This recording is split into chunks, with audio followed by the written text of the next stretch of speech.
Оккульт просвет. Hello again, and hello again, Julian Wayne, again on my channel. And I know you liked a previous video, even if I didn't like myself. But anyway, it's anyway. I expected less views because it's in English and it's with subtitles. It's not that easy. But now it has quite a regular rating for my channel, so then I continue to do that. And Well, that means and I got a lot of comments, and I mean, I don't know if you read them. I mean, they are in Russian. A lot of comments comparing that, yeah, we have actually a very different approach to magic in Russian speaking occult community, and what they heard from you was like, yeah, that sounds really different.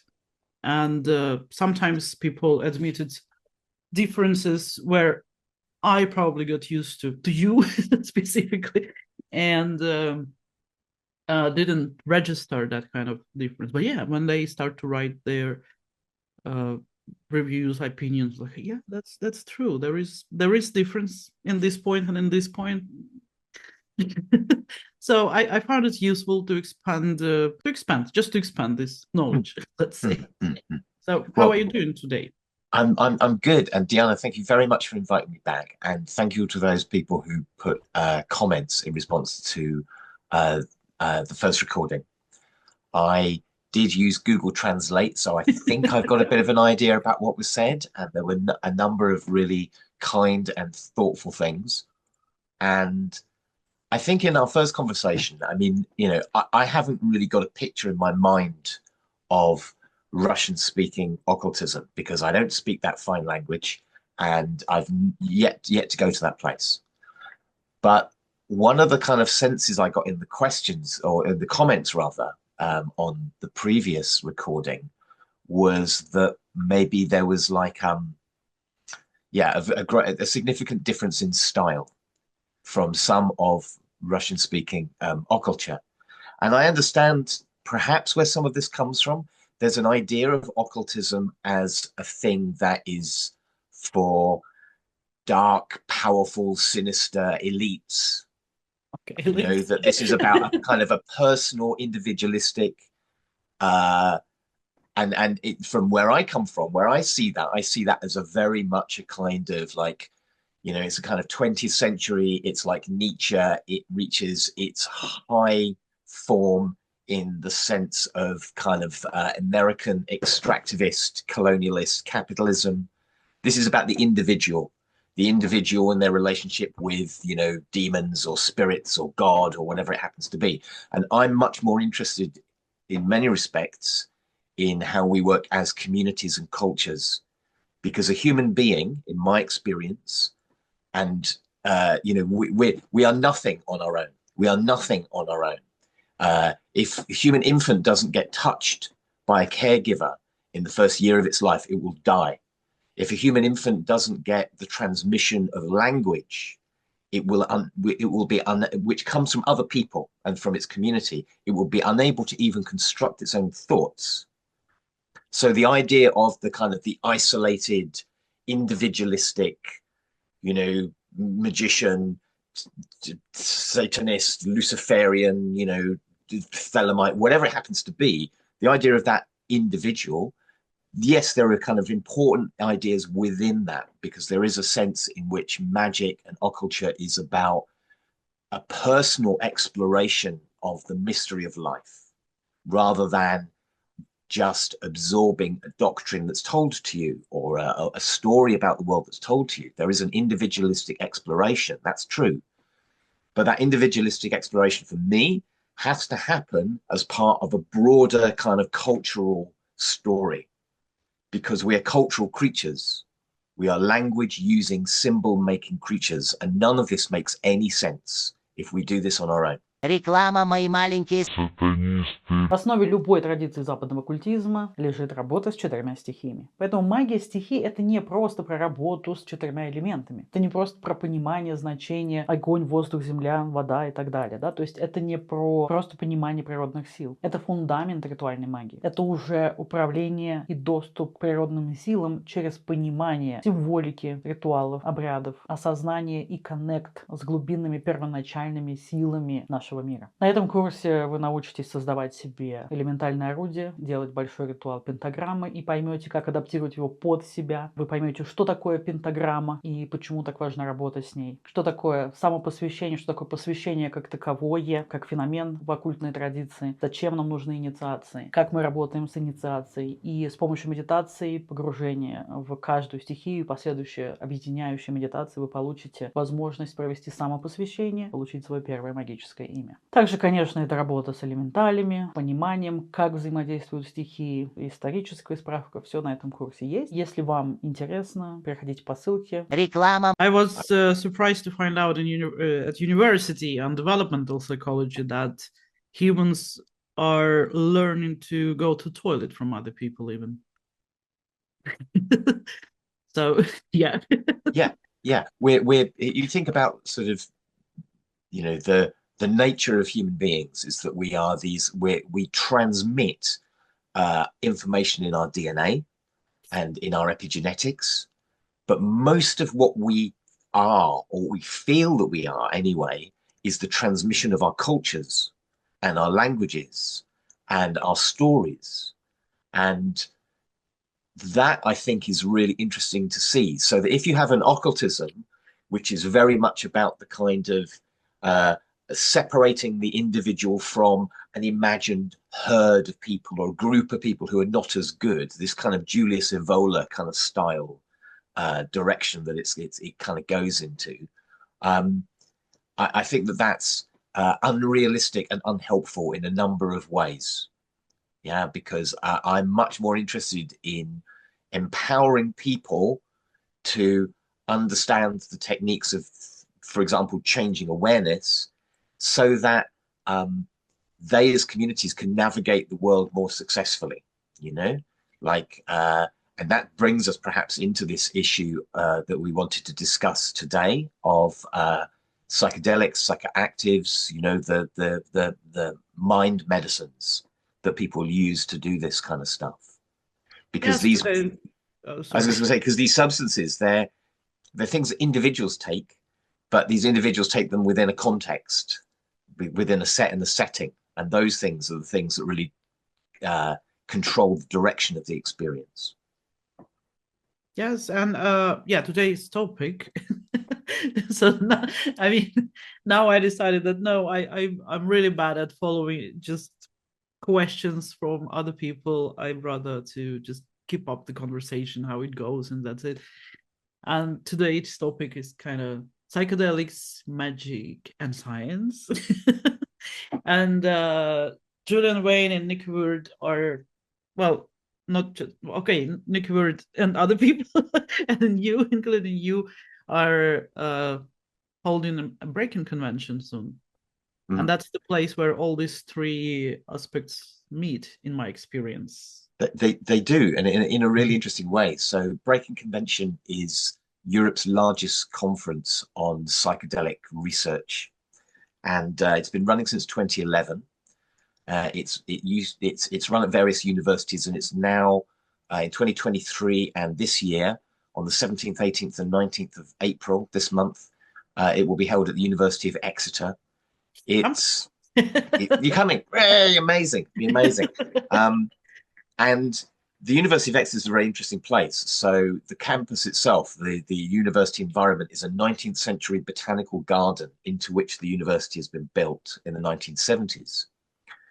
It's also a university that runs a course on psychedelics, mind, medicine, and culture, which is a master's course, and another master's course on magic. Yeah, I kind of even dreaming about it. I know that it's maybe I don't need more universities in my life, but this one I really want. I think it's probably. I mean, I know, I know some of the people that have taught on the course, and I've certainly taught. I've taught on the psychedelics one. Maybe I'll teach on the magic one at some point. But I think it's probably really interesting because the course is run by a really interesting mixture of disciplines. So it's the drama department, and it's also the Department of Arabic and Islamic Studies. And the person who runs the course, who's an academic called Emily Seelove, she's a specialist in Islamic magic. So you can go to this master's course and you can study any number of different kind of aspects of magical practice. But because you're also working with the drama department, you're working with kind of people who are doing translations of original texts. There are possibly all kinds of interesting ways that you could do this beyond writing essays. You could probably build ritual practices and performances and do your masters based around that sort of thing. So this is where Breaking Convention is held. And Breaking Convention brings together huge numbers of researchers, practitioners, many people interested in psychedelic substances, psychedelic drugs. Yeah, I've been 2 years ago. I was impressed. So it's such a cool atmosphere and everything, like it's vibing, let's say. So for sure, psychedelic subject is very sensitive still, and I know that a lot of people on my channel are not into it, even though they kind of tolerate me talking about it, but still they don't know. and I mean, and I'm not sure if it's what it is about. So why I understand about the war on drugs, for instance. Maybe can you please explain a little bit that part? Okay, so part of the reason that Breaking Convention is called Breaking Convention is because in 2011, when it was first held, where it nearly didn't get held because the university were a bit suspicious of the whole thing. Not Exeter University, the University of Kent, this was. So it's called Breaking Convention because in 1961, there was the United Nations Single Convention on Narcotic Drugs. And in 1971, there was the UN Single Convention on Psychotropic Drugs. So the Narcotic Drugs Convention was primarily interested in dealing with things like opium, heroin, cocaine, substances like this. And the 1971 convention, UN convention, was a piece of law to outlaw psychedelic drugs. And this is particularly because after World War II, the emergence of things like LSD out of the laboratories into popular culture was something that people found very disturbing. There were lots and lots of stories circulated around, how LSD would damage people and so on, and very, very few of these have any truth in them. The reason that the war on drugs was started and these United Nations conventions happened is basically because of a president called, it's President Nixon, who even by American standards is not a well-regarded American president. So he wanted to destroy the new up-and-coming women's rights movement, the anti-Vietnam movement, and the civil rights movement for the liberation of the Black community in the United States. And because all three of these movements had association with mind-altering substances, by making those things illegal, he could just round up large numbers of people and put them in jail.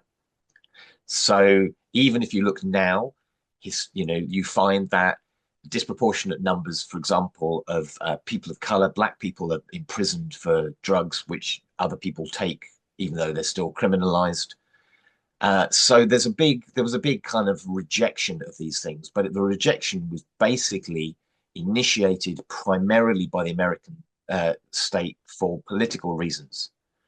The same is true of things like cannabis. So cannabis, as well as being a very useful, valuable medicine, which has been used for hundreds, thousands of years, in fact, it was also a substance which was grown primarily in the north of the Americas, whereas cotton was grown in the south. You can make clothing out of hemp and out of cotton. But for various reasons, the people in the South were very concerned about the spread of hemp because it was arguably a better product. And so they put around a whole series of ideas about how black people would get white women to smoke cannabis, and then they would become they would be attacked. There's a film, in fact, from I think the 1930s called Reefer Madness, which you can find on YouTube. And this film tells you about what happens when you smoke cannabis, except it's completely crazy. I mean, it's absolutely insane. It's nothing at all like what happens when people use that particular substance. So a huge amount of fear was generated, a huge amount of fear about these things, even though psychedelics in particular, cannabis included, are actually, compared to lots of other drugs that we use on a regular basis, they're very safe. They have great histories of use, and they've certainly been used within magical contexts for a very, very long time. So it's understandable people were frightened of them because they've been told to be frightened of them for generations. Where the term war on drugs came from? Richard Nixon, President Nixon. He coins the term, or his advisors coined the term. It's his idea.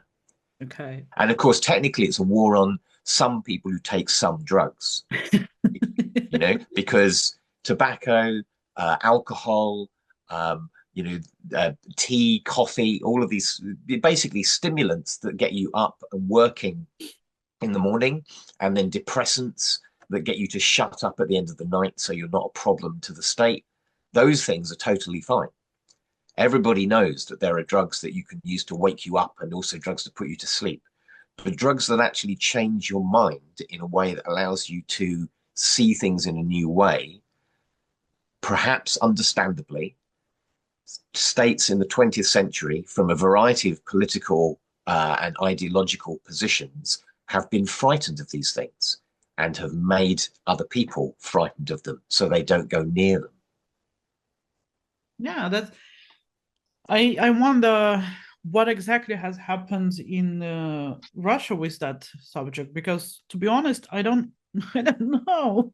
And I try to find out, and I really struggle to believe that we did not have any psilocybin mushroom culture, because I mean Russia has a huge mushroom culture. And then what? They just avoid Liberty Cups, which are like everywhere. I mean, I really don't think so. So, I mean, pre-Christian times for sure, but most of the paganistic Russian history is erased. So we have very, very few documents. So that's pity. I mean, we know that things like Amanita muscaria, the red and white mushroom. So we know that that's used by the people like the Sami people in kind of Scandinavian region, and that goes over into places like Estonia and Hungary. And Finland and so on. So we know that there's a culture of that use. We know that there is good evidence. I think there's I think it's Ivan Bilibin's illustration. Yeah, Bilibin, sure, yes, he has. Yeah. So we have evidence, but it's not like a solid data. No, it's not. It's not. And you would.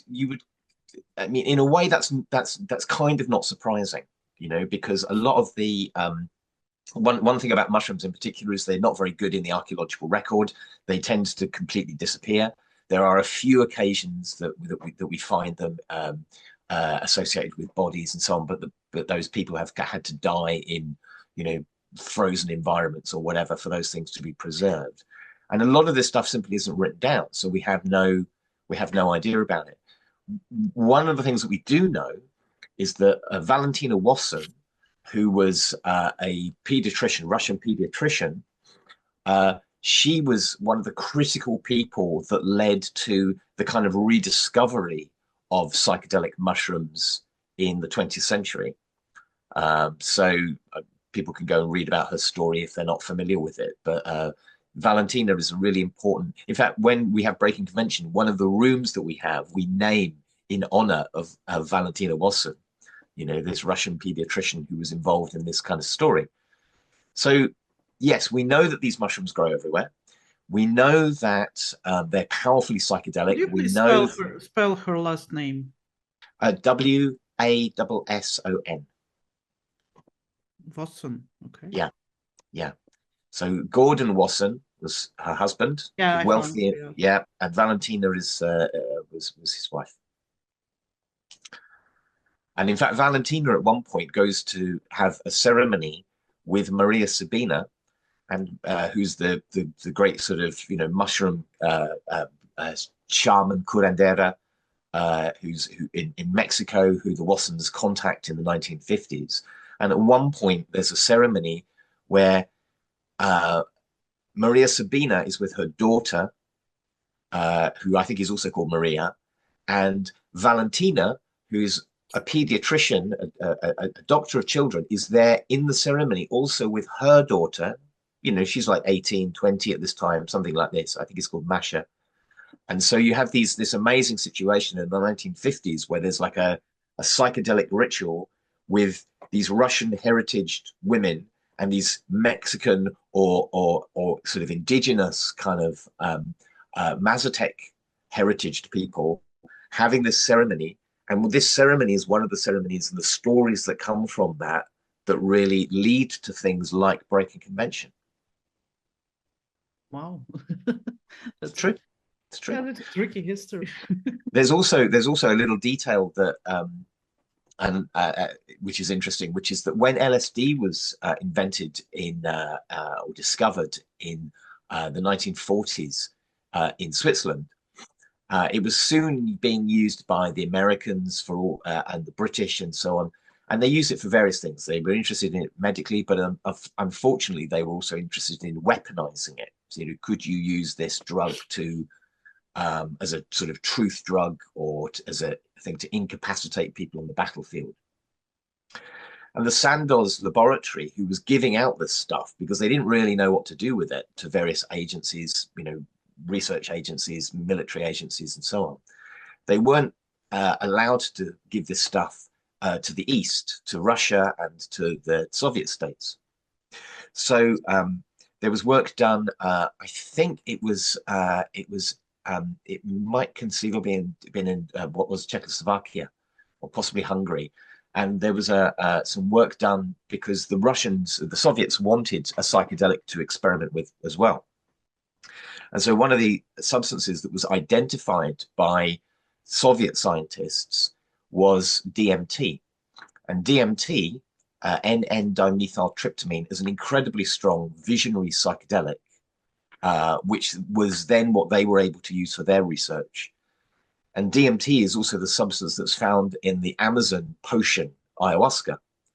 So they were actually, those people were in some respects ahead of the curve. DMT is also the psilocybin mushroom, the psilocybin, which is the principal active drug in that, and DMT are really, really similar. DMT is a very, very fascinating substance. There are all kinds of things we can talk about that. But so there is a big relationship between psychedelics and the Russian-speaking communities and the Eastern European communities, definitely. But it's so hidden. Well, see, that's why we're interested in the occult, isn't it? Like, what is hidden? What is hidden? And why is it hidden? And from whom is it hidden? What's going on here? We have these substances, which we now know, and we've known this for pretty much 100 years. We know that if you have an alcohol addiction, if you give a person psilocybin mushrooms and you give them some kind of support, you can't just give them the mushrooms. It's not the mushrooms that cure the thing. It has to be done in a certain context. But if you give someone psilocybin mushrooms and you do that in a good ceremony, you can help them no longer have an alcohol addiction. You can stop their alcohol addiction. And the effectiveness of this is much, much higher than any other therapy we have. End of story. And you can go and read, there's loads and loads of research about this, loads of research, not just alcohol, but all kinds of addictions and trauma and so forth. So we have this really valuable medicine. Yeah. But part of the thing that's so weird about this is that not only do we have a medicine, normally we're used to the idea that we take a medicine, we have some effects, maybe we have a headache or we get hot or something like this happens. But this medicine, we take it and a story unfolds in our imagination, like an intense dream. And in this intense dream, maybe we meet our ancestors, maybe we meet our spirits or our guides, or, this is weird stuff. But what we know is that if you do it in the right way, then the person who comes out of the experience is a person who doesn't want to drink alcohol anymore, doesn't want to harm themselves anymore, doesn't have their post-traumatic stress disorder anymore. So the fact that this is hidden is very interesting. And, you know, we can be very conspiratorial about it, but I think, you know, there are many reasons why this is hidden. Yeah, so can you please elaborate the role of psychedelics in a cult, just simply in a cult? Yeah. So in the 20th century, particularly the latter part of the 20th century, we have this idea that occultism shouldn't have drugs in it. It's not part of the process. So if you read Western authors like Dion Fortune, for example, or Gareth Knight, or any of these kind of ceremonial magic people, they'll often say, you know, drugs have got no place in magic. And then we have people like Aleister Crowley, who everybody thinks, oh, well, he was a crazy guy because he was interested in the relationship between drugs and magic. But actually, if you look historically, he's actually not unusual at all. So if you go back and you look at the grimoires, you look at the various kind of magical texts, and I've just literally this morning, I've just been writing an essay about this. I've written an essay that's going to come out next year in a collection with Pete Carroll.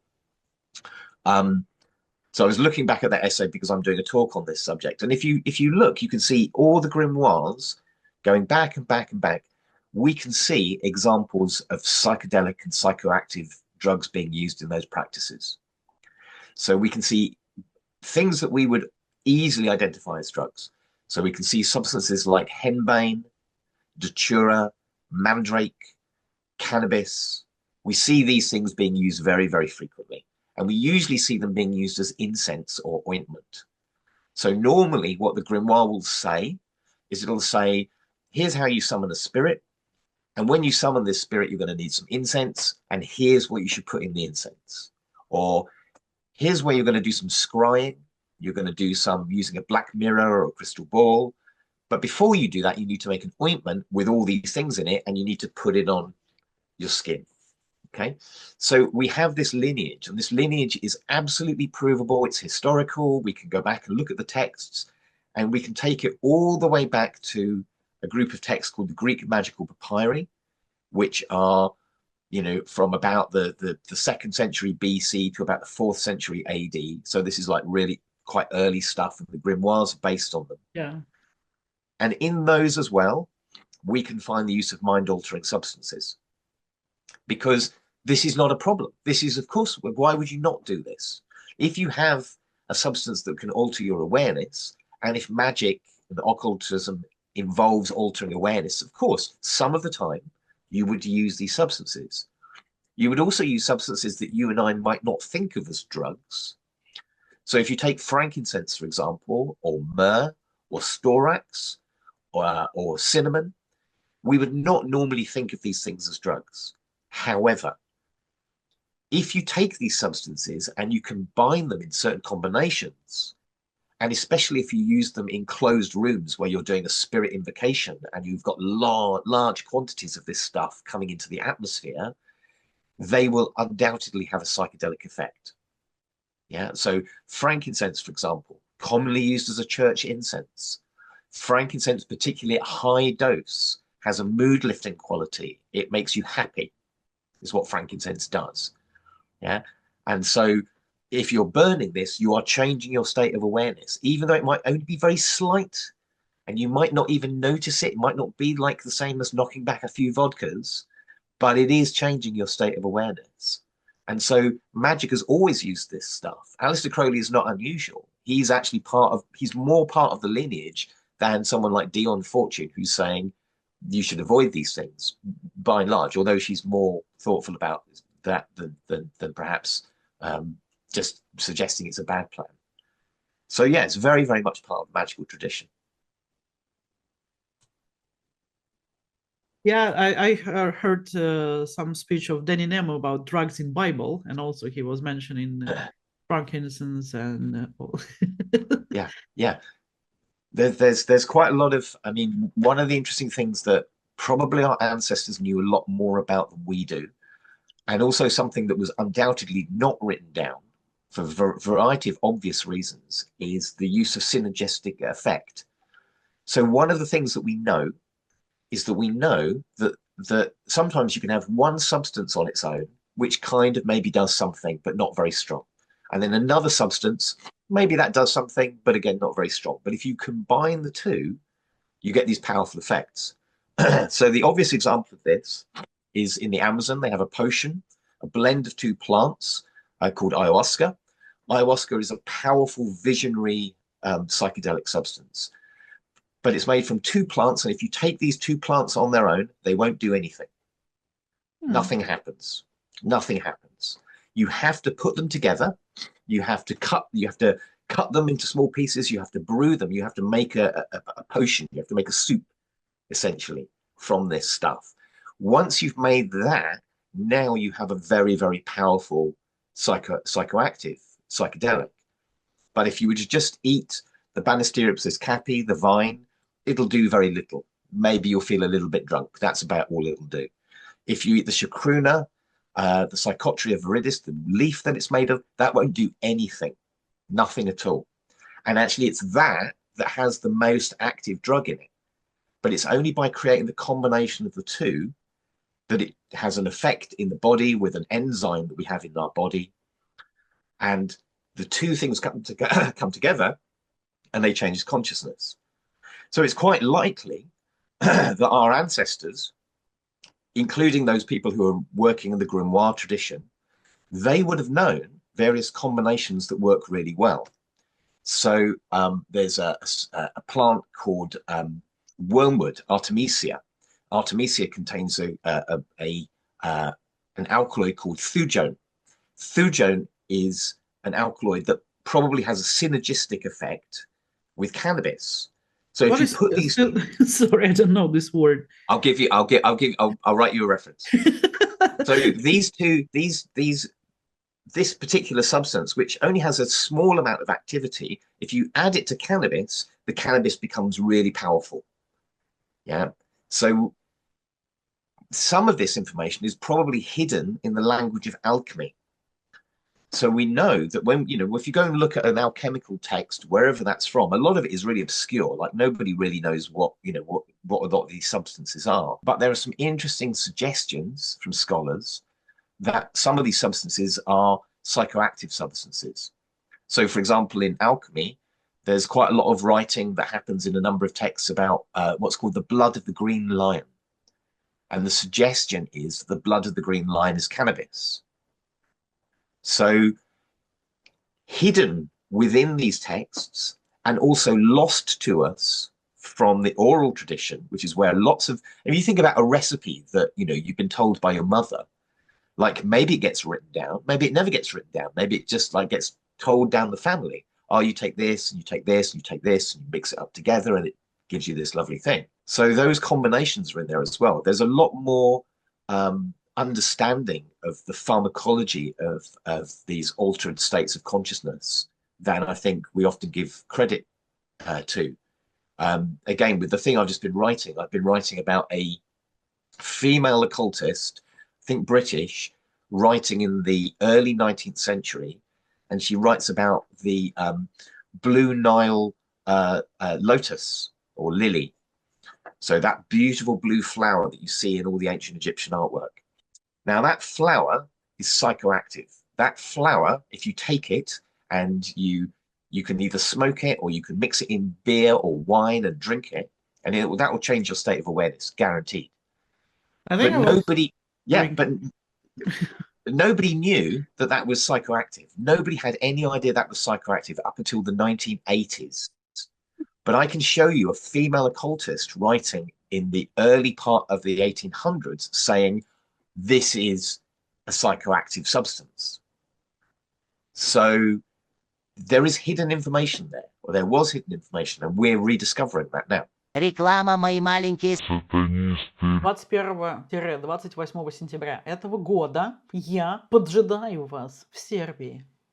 У меня была очень давняя мечта сделать ретрит, можно сказать, под кодовым названием алко-ретрит, который будет называться «Пошли нах, я чародей». И как только я увидел этот мем пошли нах, я чародей, вот этот вот, и правила этого лагеря бухать, колдовать, я еще бы добавила танцевать, это стало моей такой давней мечтой. И я очень бы хотела, чтобы эта мечта осуществилась этим сентябрем. Это что-то между вечеринкой с друзьями и глубокой практикой магической. Это будет инициация с той точки зрения, что мы распознаем в себе магов, чтобы пойти дальше. Мы манифестируем этот аспект, что да, я начинаю свой путь мага. Сам по себе ретрит будет посвящен алхимическому процессу и прохождению 4 стадий великого делания. Да, мы будем работать с демоническими аспектами, мы будем работать со своей тенью, и некоторые демоны уже сказали, какие будут присутствовать, и это уже интересно, вы это можете почитать в телеграм-канале. Правила будут очень простыми. Медитировать, да, но еще бухать, колдовать и танцевать. Реклама. And why do you think the unfortunate say was so strict about it? Did she continue some ideas from Golden Dawn, or it just was her own idea? It's a really interesting question. So, Dion Fortune's a fascinating character because she's a really important character within the Western magical tradition. For sure. She, her book Mystical Kabbalah is amazing, but she's also quite kind of conservative. So, homosexuality. You actually kind of see it in Mystical Kabbalah as well. Yeah, you do. I mean, it's very, and this is kind of, it's unsurprising given when she's writing. So she's like mid-20th century. She doesn't actually, I mean, she only lives until I think she's in her 40s. So she all the work is also quite kind of, in a way, it's quite early work. She didn't get a chance to write anything when she was a practitioner in her 60s or 70s, where maybe her views would have changed. But a lot of her writing is very kind of, it's very Christian influence. It's very heteronormative, heterosexual. It rejects a lot of the kind of more, well, in some respects, she rejects a lot of the kind of the ideas of like, paganism and sexuality and so on. But you can tell from her novels that she's also kind of interested in this stuff. So there's an interesting thing where, again, in what I've just been writing, there's a quote that I found from her where she says, the thing about drugs is it's like the difference between the difference between sort of diet and medicine is the difference between the sort of the way that magic kind of works and the way that religious practice works. So she says, if you think about it like this, normally what you do is you have a good diet, you have good food, and that's what keeps you healthy. But sometimes something goes wrong or there's a problem, and that's when you need to get a special type of food that we call a drug or a medicine, and you need to have that, and that will work faster and quicker, but it's also potentially dangerous. It's a food you wouldn't want to have all the time. Yeah. So if you think about it like that, and she says, actually, the relationship between magic and religion is a bit like that. So religion is like a kind of general spiritual practice that you're doing all the time. Sometimes you need magic. Sometimes you need something that kind of comes in and is a lot more powerful, but you have to be really careful with the way that you use it, just like a medicine. So she doesn't totally rule these things out. And in a lot of her novels, I think that she starts to become more interested in the more kind of shamanic, erotic, kind of pagan kind of thing. But she's very much, she's a member of the elite. So she's a high status member of culture. She changes her name because her family are the Firth family and they're involved in weapons manufacture. So she's from a wealthy background. And like a lot of people from that time, she has a lot of what we could call very kind of conservative views.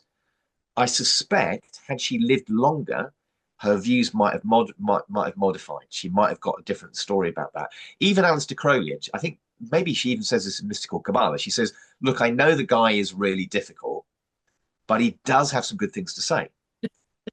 And that's really interesting because, of course, a lot of her friends were like, you can't say anything nice about Crowley. So I think Dion Fortune, she's quite a sort of mainstream white light kind of occultist. I like to think, had she lived longer, maybe some of those other kind of views or ideas would have come more to the fore. But who knows? So I mean, Golden Dawn didn't have any like loud positions about it. No, I mean there were different views. So MacGregor Mathers wasn't a great fan, as far as we can tell, of taking drugs in ritual. So he wasn't into it, but we do know that the William Butler Yeats, W.B. Yeats, was. So we know that Yeats was a great fan of eating quantities of hashish. Bear in mind that if you'd come to London in the end of the 19th century, you could have gone, particularly as a woman, you could have gone to like a hashish palace. You could have gone to these, you'd have to be fairly wealthy, and you'd have to be a little bit bohemian because it wasn't sort of a proper thing to do. But nevertheless, lots of the kind of more experimental people and women of the time, they would go to these places where you would have food laced with cannabis, and you would have lots of pillows, and you'd have music, and you'd have poetry, and that's what you would have. That was in London. You could walk down a London street and go to one of these locations. You could walk. I know, it sounds great, doesn't it? Yeah. You could walk into an apothecary shop and you could buy cocaine. Yeah. You could just buy cocaine. It wasn't.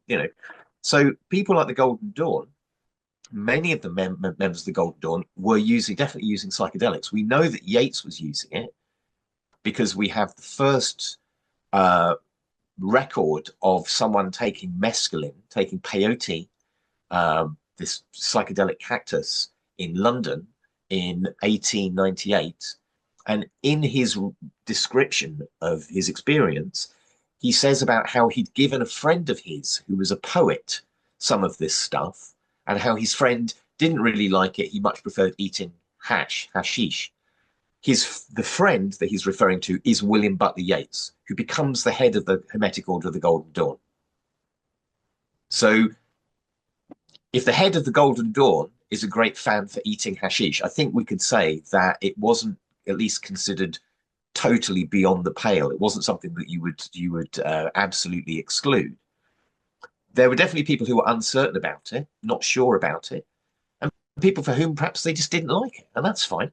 You don't have to take these things. Yes, but can we discuss with maybe even examples, practically? So you take some psychedelics and do magic, do ritual. So how exactly it enhanced the practice or experience? I mean, okay. I know, but let's discuss it. Yeah. So in the grimoire tradition, the classic way that you do this is that when you're if you're doing a spirit invocation, right?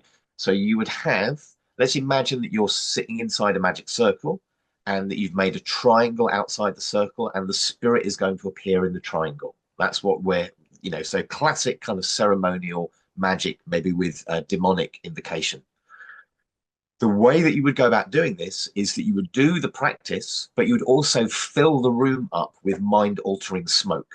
So the incense that you're using, and the incense might even be sitting inside the triangle. So you have a column of incense coming up, you have all the smoke coming up.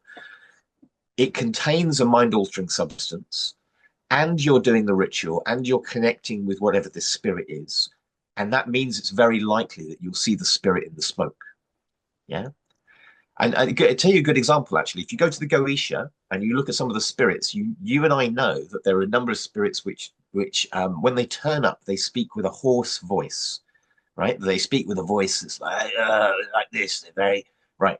So part of the reason, perhaps, for that is if you use datura or nightshade or mandrake or henbane, any of these substances that are used in all of these grimoires, and you burn them, one of their effects is that they reduce the amount of mucus that you have, saliva, in your mouth. So if, for example, you had somebody who was being a medium, who was acting as the channel for the spirit, if you were burning those substances, I guarantee they would have a hoarse voice. Okay. I guarantee it. Anticholinergics, that's what they do. That's why we still use them in medicine now for when people have too much production of saliva or other things in their in other fluids. So that's one way you would do it. You might also do it with scrying. So if you have your scrying mirror and you have an ointment that you've made, there are instructions for doing this in the grimoires. You have an ointment, it's made, it's fat, it's honey, whatever it is, and into that you've mixed these substances. You then place them on the pulse points of where they can be absorbed through the skin, and then you go into a trance state. You look into the black mirror. That's where you see the spirits. In fact, actually, last year, I think it was, there was a piece of research that came out from Southern Africa, where 2 new species of psilocybin mushrooms have been found. And as well as the species of mushrooms, there was also an indigenous magical practice, a healing practice that had been identified in that place. And the practice was that the person who needed the diagnosis, the person who was unwell, they would take these mushrooms, these psychedelic mushrooms, and the person who was running the process would also take the mushrooms. And the person who was looking for the healing, they would stare at a polished metal surface. And in that surface, they would see what the cure was, what needed to be done. So this is from just last year. This is from 2024. This is a piece of ethnographic research in Southern Africa where people are doing this technique, which looks really like a classic grimoire technique, a classic piece of magic. You're staring at the surface, you're in an altered state of consciousness. Whatever appears in that surface is going to reveal some mystery. It's going to reveal how healing can happen in this example. Yeah, that's cool. Nice advisor. But what we do, like, I mean, I particularly find it's not that easy on psychedelics to ritual. And that's why, so there are 2 ways in practice. I think there are 2 things there are 2 ways of doing this. So you either have a very low dose so that you can still do your ritual. So if your ritual involves walking around and waving your arms and saying things and moving objects from one place to another, yes, if you're too high, there's no way you can do this, right? So what you do is you try and get like a threshold dose. You get a very low dose. And this is part of the art of this. This is not just like take loads of drugs, do magic. That would be too simple. This is like the art of learning how to, you know, how to get the right amount and get the right level between what's happening. So if you're doing a ritual, that's part of the reason that cannabis is used, because cannabis can be taken and it can just open the doors of perception a little bit. It can just allow you to have a slightly altered state of consciousness, but you can probably still function, move around, do things. So the second way of using it is to use it as, I guess, what we could call a sacrament. So we could use it as a ritual where the purpose of the ritual is to meet the spirit of the mushroom, or the purpose of the ritual is to meet the spirit of the ayahuasca and to ask for its teaching. And normally in those situations, we take the medicine, we take the substance, and usually we lie down. Yeah. Well, or if we're in a communal ritual, maybe we're sitting up and we're singing, we're doing some kind of process that allows the mind to just unfold without having to have any complication or anything that we need to do beyond making some sound or playing a drum or whatever it happens to be. So you either use the psychedelic as an aid to the magical practice, or you use the psychedelic as the focus of an exploration into its world to talk to that spirit. So the spirit is either an ally helping you with your work, or the spirit is something that's actually inviting you into its world to hopefully show you something that might help. That's, yeah, but now I agree, but somehow also alcohol do the trick to me doing ritual. Alcohol is the most ancient of all of these psychoactives. Alcohol is a really, really ancient, you know, there's another example. So in a way, it's really funny, isn't it? How we kind of go, oh, there are drugs over here. Yeah. And then there's alcohol, like it's not a drug. It's not yeah, a, you know. this is kind of funny because I mean, you can get much more like killed by alcohol than by the mushroom. Yeah. And the other thing I think that's interesting to think about is that in one of the things that we've got some evidence for, archaeological evidence and textual evidence, is that alcohol is great because lots of things dissolve in alcohol. And you can, so if you have all these other substances that you're working with and you want to preserve them and you want to make them easily absorbed and you want to give them a little bit more power even, you mix them with alcohol. So we know, for example, that the people in the Scandinavian regions, for instance, when they make beer, now when we make beer, we make it with hops which is like a soporific. It's like it relaxes us. It makes us feel, relaxed and chilled out. But we know historically that many other herbs were used. In fact, in England, there were laws enacted saying you must only use hops. You mustn't use anything else. And the only reason you would have a law like that is because people were using other things. So many of those combinations that I spoke about, the idea like the ayahuasca, where you have two plants that you bring it together that has this synergy, that has this relationship, makes it stronger. If you get alcohol and you mix it with these other substances, again, you make it stronger very often. You make it more powerful. And even just alcohol on its own. Alcohol is an ancient magical substance, It's the alu of the people in the Norse cultures, it's the sacred wine of the mass.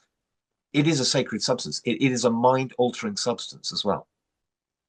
Yeah, I have a dream to make an alcohol retreat.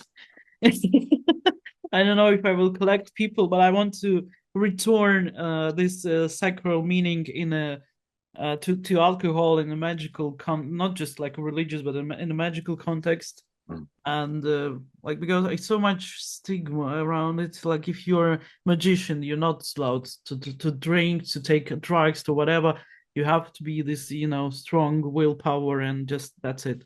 And you train every day, and so that's the approach, and that's what I'm getting hate for in my YouTube comments quite often. The thing is that like if you want to use these substances well, the same is true. Like you don't take them all the time, you think you're thoughtful about this stuff. Like these are allies. The alcohol is an ally, or the cannabis is an ally. These are allies in your practice, and you have to figure out. See, this is the interesting thing about going back to that earlier thing about elitism. This is about your relationship with something, right? Your relationship with, let's call it a spirit. Let's call it we even use the word spirit in English. Yeah. Yes. So your relationship with this spirit. Now you can have a relationship which is like, I want nothing to do with this at all. I'm going to leave it alone. So I've got nothing to do with it. That's not what I want. Okay. For some people, for some of the time, maybe that's useful. Definitely. Yeah.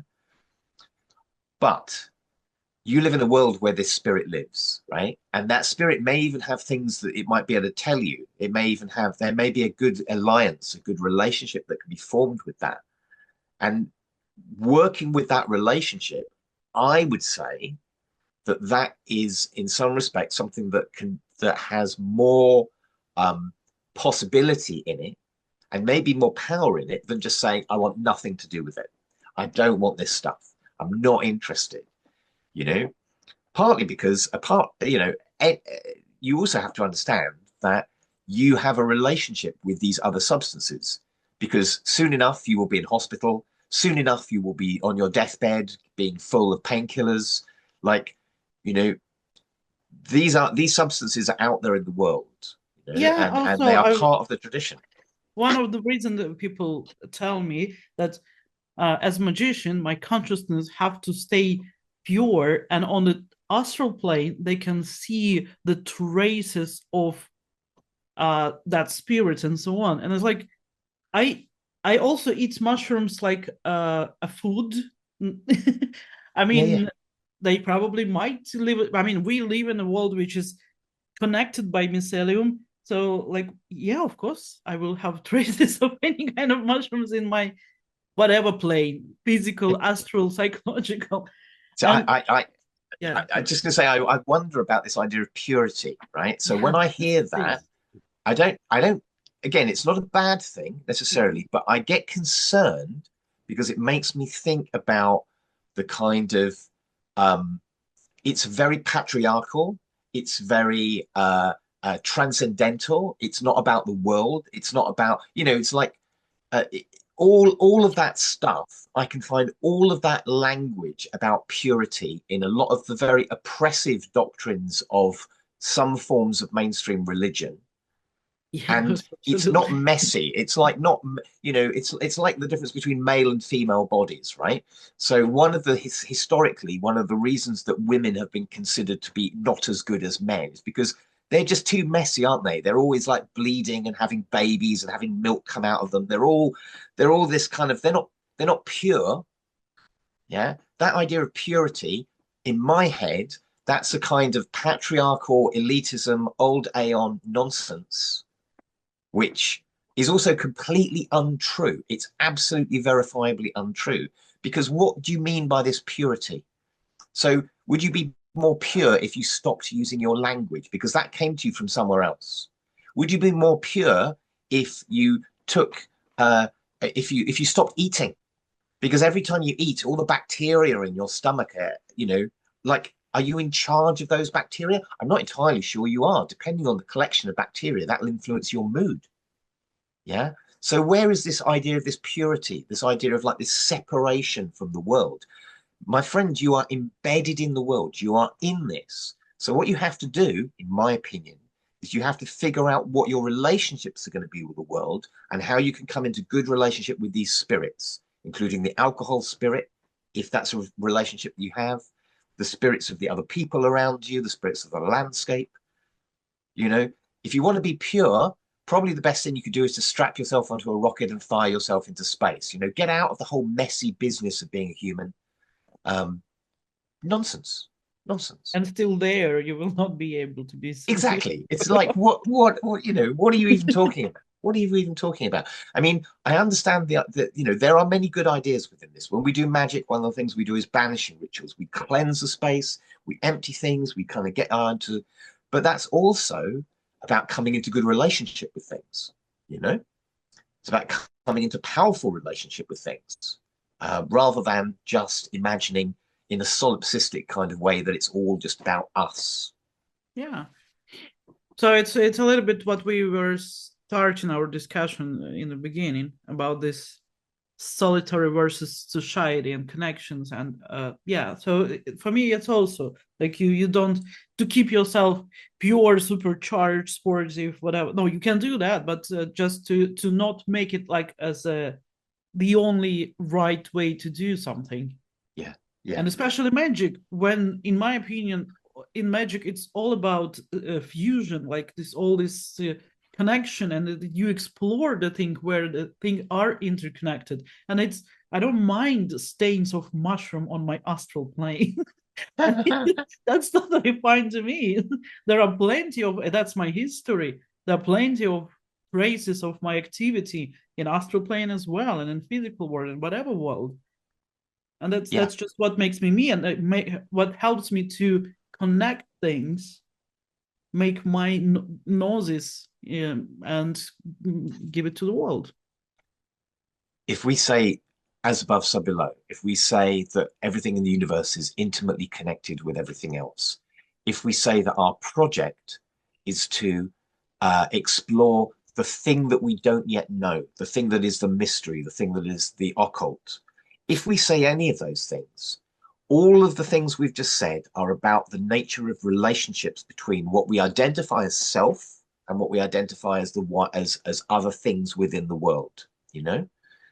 Because that, I think, is where the essence of this is. And I think that the idea of this kind of separate, isolate self is also completely unrealistic, because those people will die. The atoms of their body will go back into the earth, will go back into the cycle. Those atoms eventually might become other beings, definitely become other beings, maybe even other people.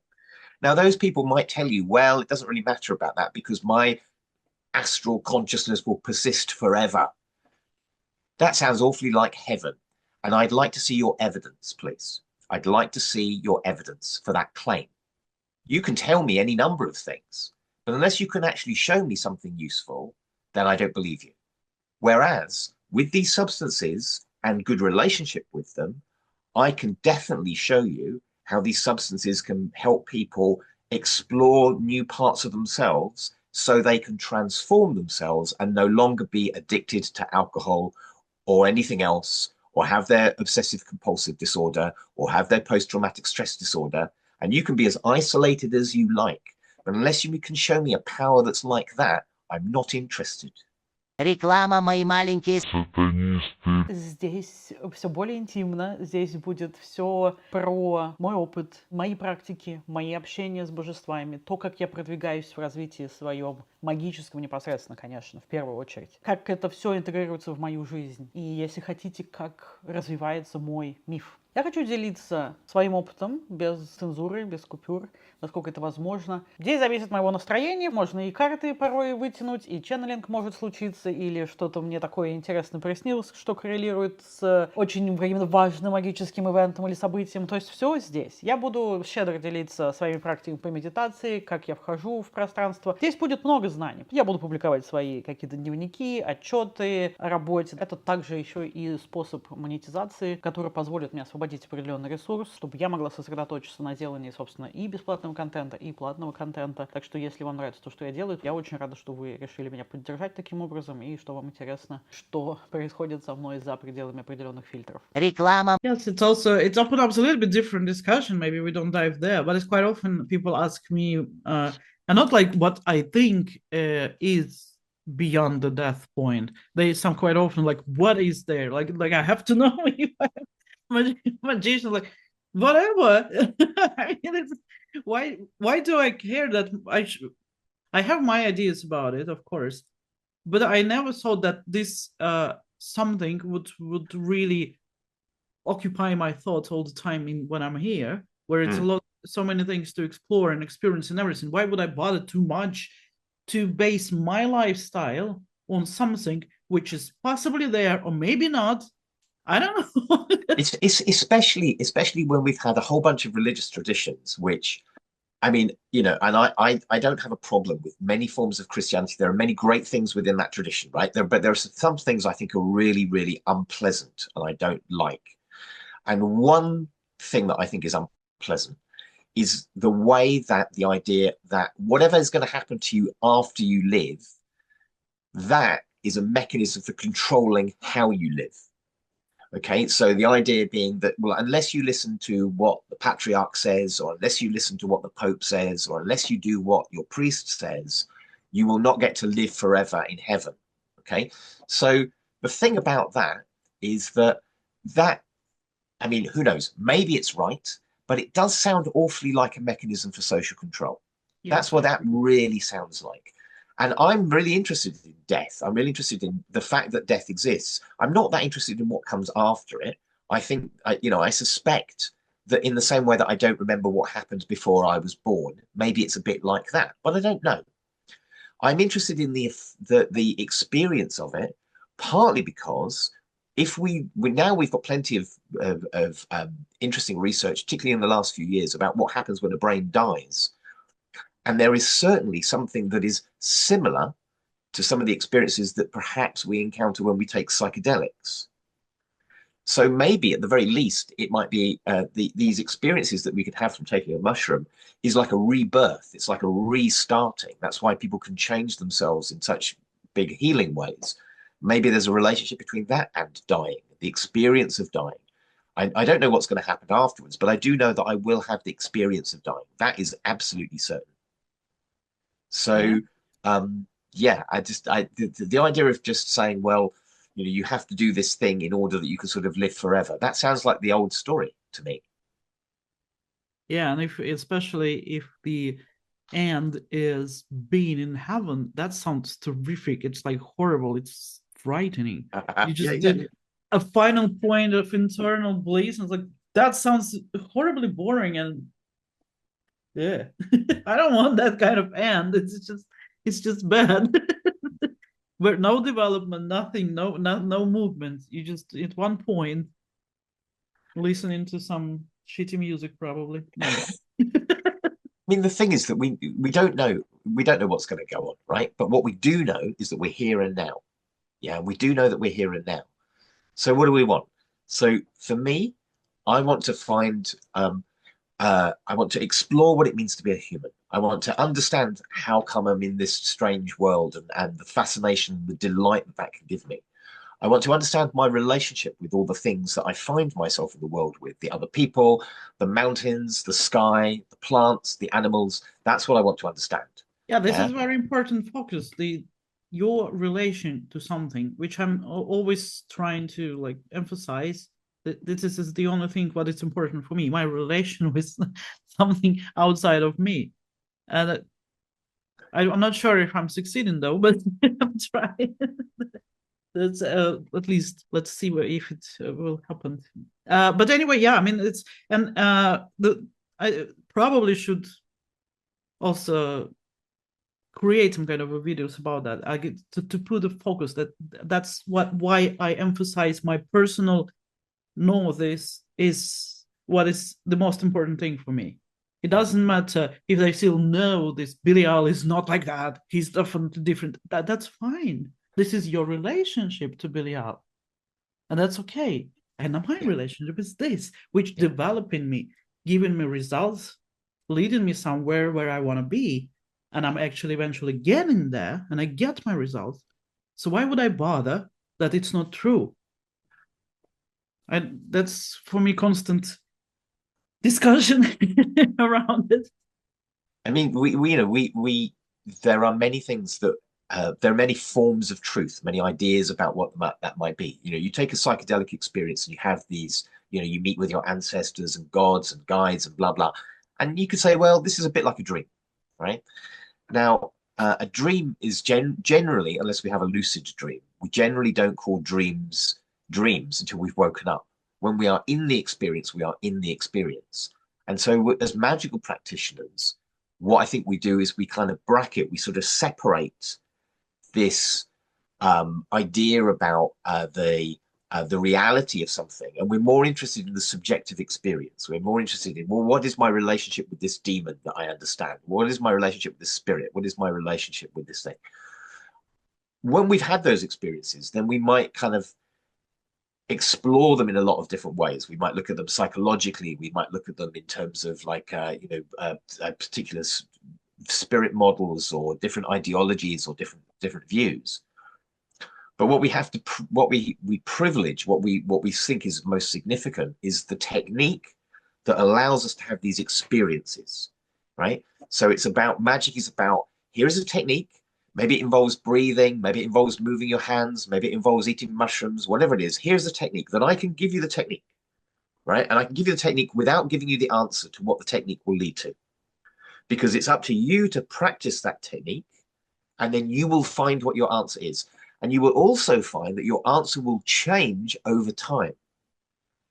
You know, and possibly if your answer doesn't change, then maybe there's a problem there. Because as we develop, as we learn, as we explore the world, we see different aspects of it. That's exactly what we would expect. But magic is about, here is the method, try the method, have the experience, allow the experience to exist, and then analyze the experience and use that to refine how your method is. That's it. That's why magic is so like science. That's why magic historically grows out of the same soil that science grows out of. And this one question is just growing in my head, which is probably kind of obvious to you, but still. So, I mean, we did talk about like psychedelic separately, psychedelic and occult, a little bit psychedelic and science, but like, yes, there is a lot of research now, psychedelics, how they help, and like how MDMA treats PTSD, for instance. I was impressed by that report in last Breaking Convention, and so on. Do you think that at some point psychedelics may play this mediation role, bringing back magic and science? Yeah, absolutely. So I've been involved in a number of bits of psychedelic research, as you know. Licensed psychedelic research at places in London and elsewhere. And I can tell you that what's interesting is that the people who do that work, they are absolutely good scientists. And they are also people who are very open to a variety of interpretations about what's happening and a variety of ways of thinking about how to use those substances.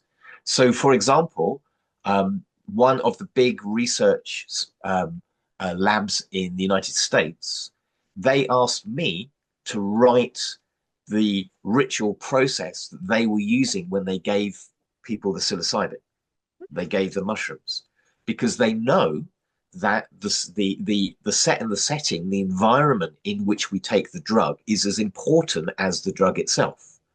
So they came to me, an occultist, the scientists came to me and said, would you write us something that is can be said at the beginning of this ceremony? And part of the reason they asked me rather than someone from a religious denomination is they said, the thing about your work is that we know that you could create something that would speak to people irrespective of their religion. So they could be Jewish coming into this space, they could be Christian, they could be Satanists, they could be, it doesn't matter. They could come in and they could go through this ritual, very simple, which is about kind of focusing attention on this, on the mushroom, calling on all of their allies, however they understand those things to be, whether that's Jesus, whether that's Lucifer, doesn't matter, you know? So can it bring these things together? Yes, absolutely.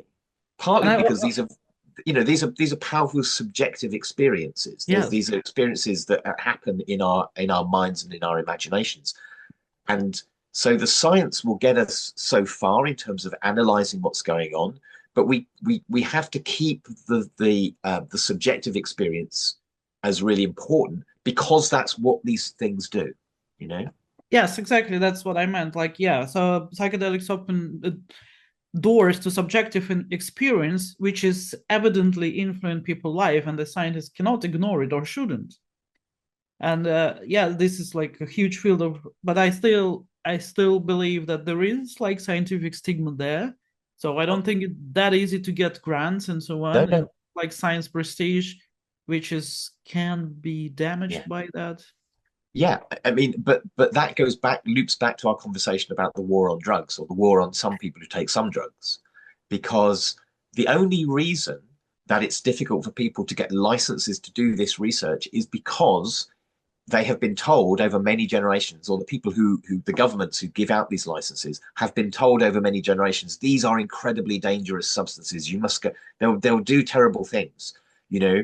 Like when LSD escaped from the laboratory in 1960s America, it led to rock concerts where men, women, white people, and black people were all sitting around listening to music. How terrifying! How terrifying! What an awful situation, right? But you know, that was like that literally blew the minds of the parents of that generation. And MDMA caused a huge wave of techno raves. Yeah. MDMA stopped football violence in the UK. But in the 1980s, one of the things that was like a real regular feature of British culture was that when two football teams, particularly if they were known rivals, had a match together, there would be a riot. There would be lots and lots and lots of violence, right? And it was quite a serious issue. You know, loads and loads of people were injured, loads of people were harmed, loads of damage was done to property and so on. MDMA came into that culture and it basically stopped overnight, right? So these substances can do big social changes. And therefore, the people who are in charge of culture are understandably concerned about what they might do. Yeah. And maybe there are good reasons for that. You know, when something powerful comes to you, you should be thoughtful about how you use it. That's definitely the case. But the science situation is really crazy. So in Britain at the moment, there are lots of places that are doing psychedelic research, but it's still very, very hard to get licenses to do that work. And it's very, very hard. It still hasn't happened that we've started to kind of use these treatments with people in Britain. There are different places. In Australia, these MDMA and psilocybin are being used as treatments. In the United States, in Canada, and so on. Some places in Western Europe. But it's slow because we spent basically, you know, at least 50 years telling everyone these things will make you go mad. These things will kill you. These things will make your children malformed or disabled in some way. You know, that's what we said about these things. It takes a while to banish that magic, that spell that was cast over people. last breaking convention, there was a Finnish guy from Turku University which had a grant for that. That for me was a surprise. I thought Finland is really rigid in that, but no, he said he had some grant for the research in Turku University, and in Turku University for me is very conservative place. What's interesting actually is the University of Exeter, where Breaking Convention is held, historically has been a very conservative university. It's what's called a Russell Group University, which means it's among the highest level of universities in Britain. And historically, conservative is probably a fair description of where of what it's been. And now that's changing, but it's, again, this is where this whole idea of like an elite individualism is I think is silly, because most cultural change happens through generations. It happens over time. It has to be worn over time, So if we are going to change the world, which is a big enough project for me to be interested in, rather than just changing myself, you have to play a long game. You have to play a long game. And so, yeah, slowly, more people are getting the opportunity to do research. Slowly, places are getting the opportunity to use these substances therapeutically. But, maybe given some of the problems that we face politically, environmentally, maybe we should make this process a bit faster. MDMA is a substance, as you know, it reduces fear, enhances empathy. Basically, that's more or less, that's the core of what it does. And anyone who ever takes MDMA nearly always comes out of the experience after their first or second time going, why don't we get all the leaders of the world to take this, and maybe they could talk together? Yeah, and everybody laughs, right? Everybody laughs. It's like, no, maybe we should. Maybe before we send people to war, before we do warfare, maybe we should try that. Right? Yeah, what would be ideal? It would be worth a try. If the choice is take these leaders or even just their representatives and give them a supported environment where they can feel reduction of fear and increased empathy, because these are still humans, right? Whatever hats they might wear, whatever language they might speak, they're still other humans, and they're all on the same planet, right? So anything you do to one of them will ultimately affect you.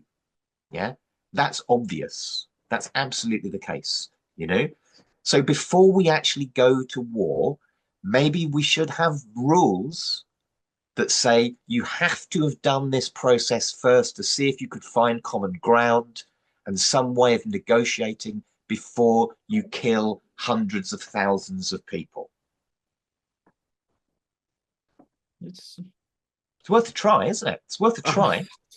It's definitely worth a try. It's just sad that I don't see that it ever happens. Yeah, but the thing we have to remember is that we're magical practitioners. We are the thing we are interested in is we are interested in how things can change. Things can change pretty quickly.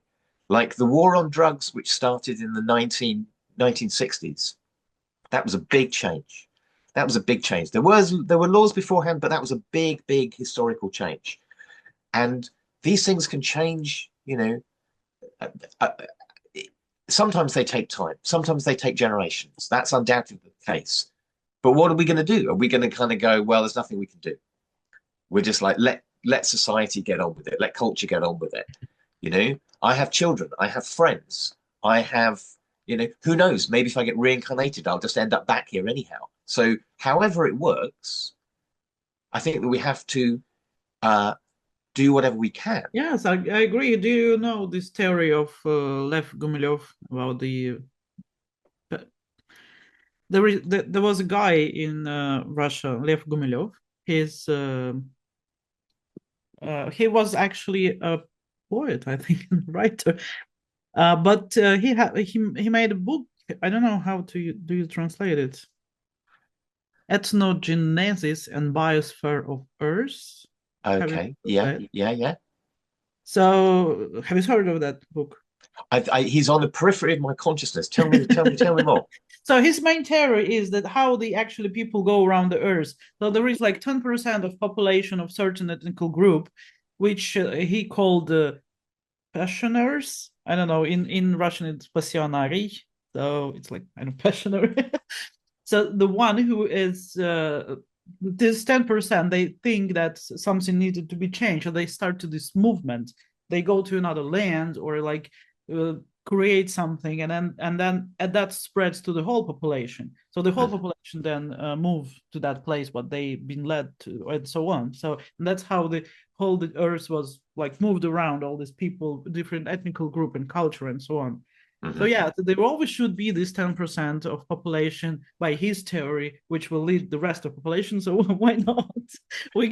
Why not to be? Then I think magicians, or I think there are a lot of magicians among this 10% population, among these passioners. There's a neurologist called Oliver Sacks who maybe it's not his quote, but he uses the quote where he talks about in one of his books that the idea that artists are the antennae of culture.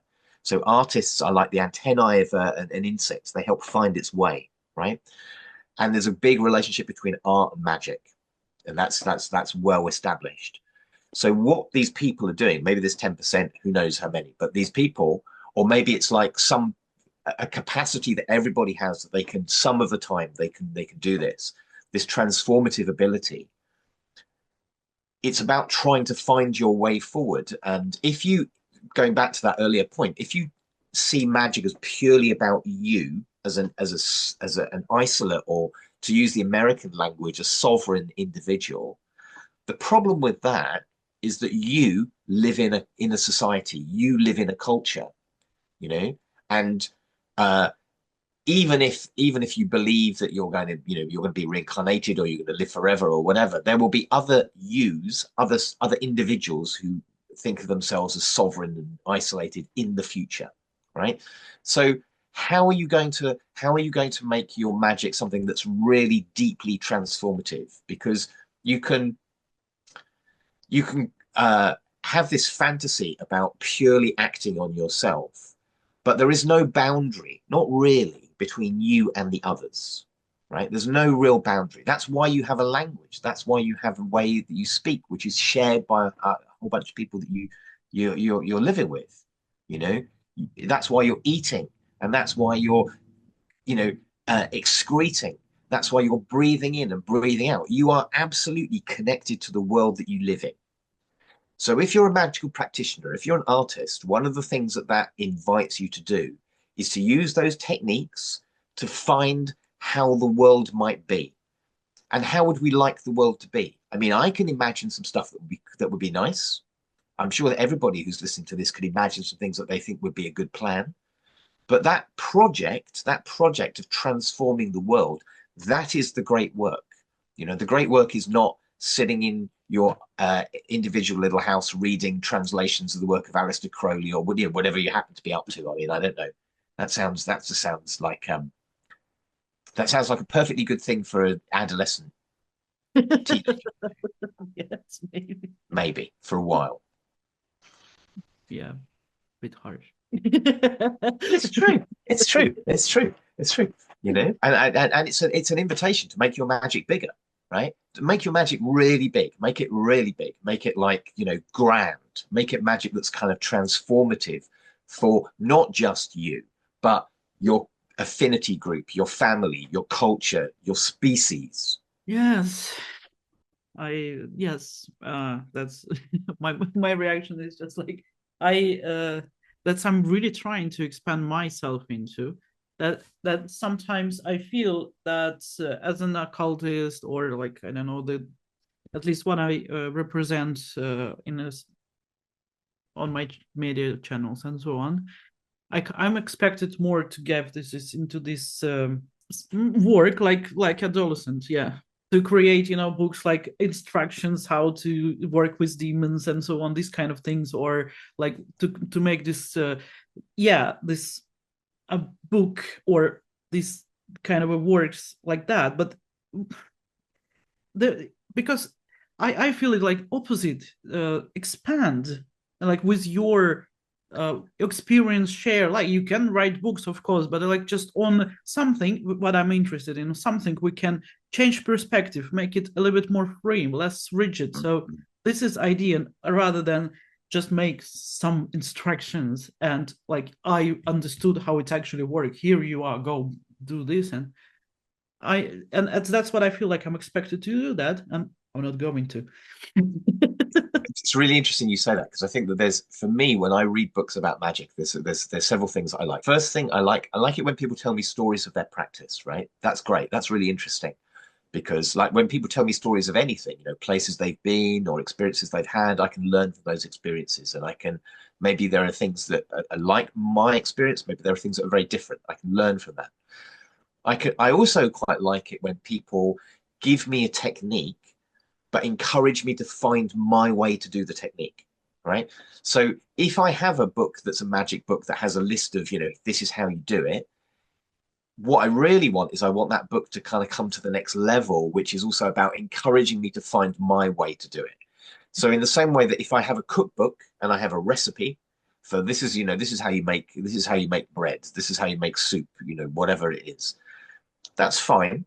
That will get me to some extent to a place, but I also want something that encourages me to find, where are the best ingredients to be found in your place? How might you change this to make it better for you? Or what other things might you bring in? So it's much more like art. Art doesn't have, you don't have like a recipe for how to do a painting. Yeah, I mean, that I agree. I don't mean that this work is not important. It's just not the only way to express your magician expertise, and this work is also needed for fun, and it's great that somebody is interested in that, to describing techniques and everything. But if I want to work in a bit different niche, where I want to share concepts and ideas, and not maybe even techniques to expand and feel free in any magic paradigm without like determine yourself into some certain area and so on. So I want to work in that niche to help to jump out of. Do you think maybe part of that is also because of that context within sort of Russian speaking culture? Maybe everybody expects you to come up with like, what's the Diana Holstrom kind of method? What's the kind of because that's what everyone's trying to sell, aren't they? They're trying to sell their version of the thing. Yeah, people and ask that's not what you want to do. No. People ask me straight, do the book of how you work with demons, but that would be just a description of personal experience. Yeah. Why that is important? It's just interesting more like how is it? I will not give instruction. It might not work for you. Yeah. The reason I'm laughing is because many years ago, I've done quite a lot of teaching in my time. So many years ago, one of my jobs was I taught older people how to use computers, particularly the internet. And one of the things that this group of older people would say is they would say, could you give me a list of what I should do on my computer? And I would say, well, I can show you how to turn it on, and I should show you how to open a browser and begin to look at the internet. But what I fundamentally have to do, what I did, is I said I have to train you, I have to remind you how to play.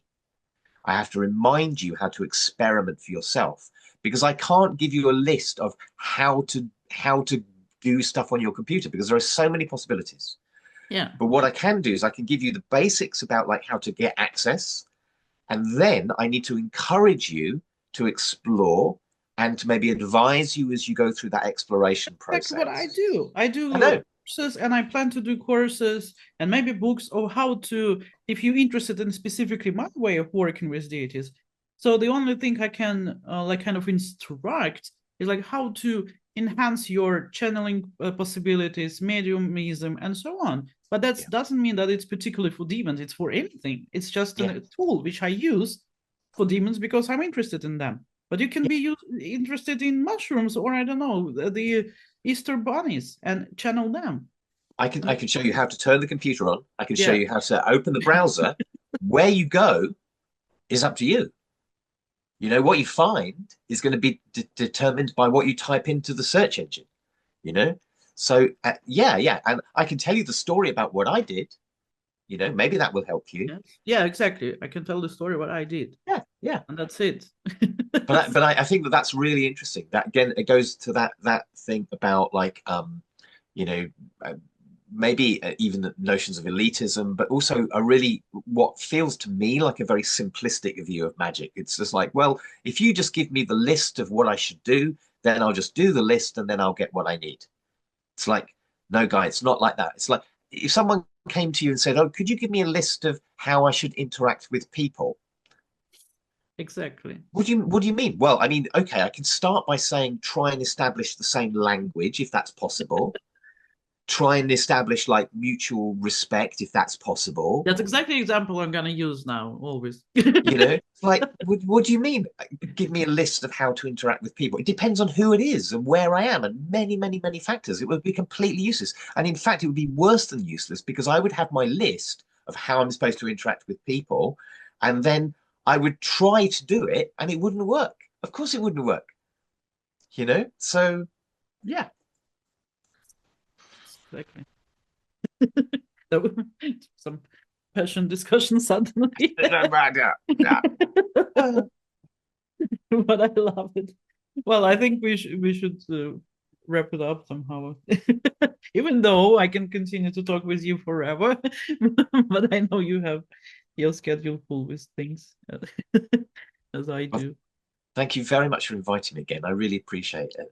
And thank you for everyone who's listening. And I apologize in advance for how difficult it probably is to do the translation.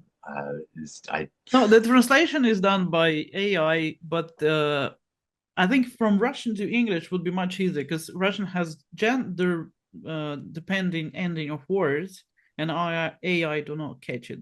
It makes everything in male mostly. So I have to change it all the time. So when I say like I told, and it's like, and it's translated like I would say about myself as male, so it kind of sounds weird. So it's confusing.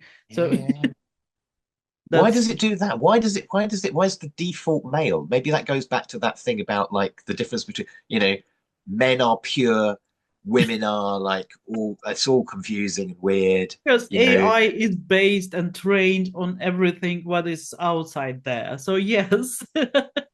So it just reproduces the same prejudices. And well, so same... far, yes. Unfortunately. Yeah. Okay, thank you. And I really hope that we do sometimes again, because I have some ideas. So sure, not too often, but something. Diana, thank you very, very much. I look forward to seeing you at Breaking Convention. Yes, me too. Yeah. And yes, I come and we talk in person next time. Brilliant. Yes, looking forward to it. Yes. Thanks, my friend. Bye. Bye-bye.